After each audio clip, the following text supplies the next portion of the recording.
Greetings, everyone. This is Maxonette A. Poetess, coming to you live from in Kissimmee, Florida, in the United States of America, for those who don't know. And today I'm going to be doing book reviews.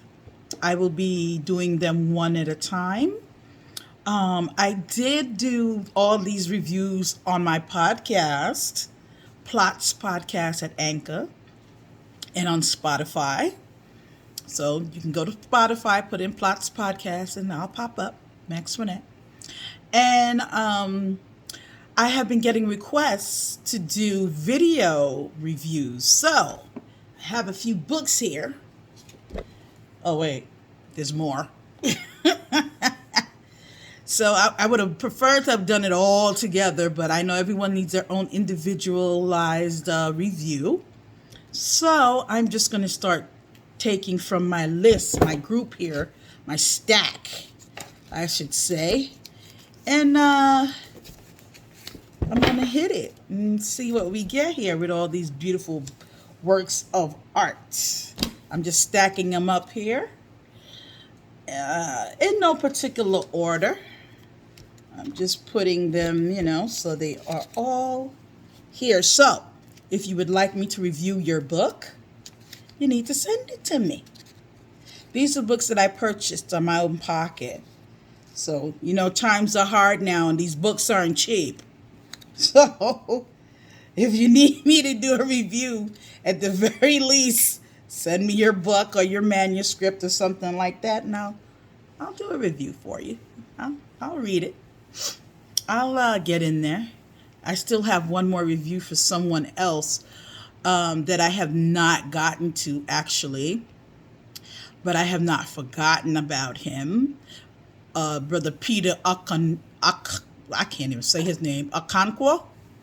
He has a book out there that I'm going to do a book review for, as well as this weekend, once I get some sleep. You guys believe it's after 5:45 Saturday morning. Haven't slept yet. But I will be doing reading and doing a book review for Brother Dale Mahfood. So on his book called When Trees Fall. So I'm going to be reading that this weekend. I'm looking forward to it. So with that, I wish I could have some music playing in the background, but I can't deal with the copywriting thing. So the first book, which is the smallest, is in size, in length and width, Sea, Water, and Sand, a collection of poems by Carol and Tara Gilks and Frank M. Gilks. Love the Gilks brothers, by the way. And their book is I love the cover, first of all. Let's look at that. He has a pen in hand writing, yeah, with sand on his fingertips from up here, from the sand. I love it. I think it was a beautiful idea. And the book is not, as you can see, I'm just holding up so you can just see the different sizes. It's a little smaller, but don't let the size fool you. This book is packed, when I tell you packed full of just wonderful, wonderful, wonderful poetry. It's well written. It's beautiful inside. The dedication to their parents, mom and dad. Yes. Beautiful. A wonderful forward. The book was very well written, and the editing, and it's beautiful. The illustration is just wonderful book. I really connect with this book, and honestly, I did not read off this book in its entirety. As you can see, I have a little thing in here, little bookmark in here. I'm on page 53, Growing Up. And again, this is Sea, Water, and Sand, a collection of poems by the Gilks brothers. Carol and Tara Gilks and Frank M. Gilks. And I don't know them face to face, but I do know these brothers. I have interviewed them. I've been on the Real Stuff podcast with them, and they're wonderful. They're just wonderful. I've been on poetry events with them, recitals. They're just awesome, awesome writers. And this book really, I connected with this book. I left them a review on Amazon. If I buy your book or I have your book, I will give you a written review. And as well, I love this book, and I purposely am not reading this book off so that I can savor it, because I'm a quick reader, I'm a speed reader, and I just did not want to finish this book so early. And here's the back. You see the back? Oh man, just beautiful, don't it? Oh yes, I love it. I love it. I connected with this book so much because my grandfather, my maternal grandfather on my mom's side, yeah, George Williams, big up G-Man, Grandpa George. He's gone on, transcended in the physical, but always around me in the spiritual realm. He was a fisherman. Oh yeah, that was one of the things he was known for. But he was a doggone good fisherman, and Grandpa used to catch the biggest and the best and the prettiest fish.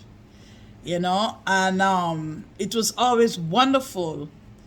I loved him very, very much. He was a wonderful person. He was a strong man. He was a wise man, and I really love my grandpa. I remember before he passed, he left me with a special message. Way before he passed, I was 12 years old in Jamaica at the time visiting, and he told me something that I never forgot. Not sharing it because that's me and Grandpa thing. You see me? But at the end of the day, it was a very special message that I will carry with me for the rest of my life, because it was a lifetime message. And this book reminds me of my grandpa, because it's about fishing, a lot of fishing. I love it. I just love this book. So in a way, not reading it off is, I get to extend it and full joy my grandpa even more. Because you have to be, not that you have to be, but when you're a fisherman or you come from a fisher family, you can really, really relate. Once you're an island person, you can really, really connect to the poetry in this book beyond means. Because it even though it's not in Jamaica, it's in the islands. It's in Barbados. It's home same way, So, it's just, the poetry is just beautiful. I love it. I even love the font that was used. I love it. I just love it. I love it. The font is wonderful. I'm looking to see if I could read a piece. I don't want to be sued. So I'll just read like a line, like maybe 4 lines, and that's it. Because you gotta buy their books. I'm not gonna be here reading their poetry out of their books and then you don't buy it. We don't do that.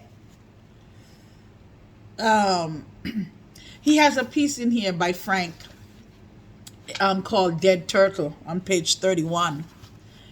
It says, I saw a dead turtle, mutilated, discarded, and left to rot. I'm not going to read anymore. That's all you get to know. That's it. I'm not going to give you the gist of it. But it's just the way that they write, the brothers come together. And the details is so descriptive that I honestly, when I read this book, I am mentally and spiritually transported to Jamaica, really. Because in Discovery Bay, where my mother's family is from, they're in St. Anne's and Old Folly, which is up the hill. But down the hill, you cross the little road, there's the wharf right there. There's Kaiser Bauxite right there, the land of red dirt, whatever have you. And it's right there. You can see everything. You see all the ships coming in and whatever have you. And I can remember my cousins would be there and they would be jumping off, and I can't swim to this day. So, me, I stayed as close to the shore as possible.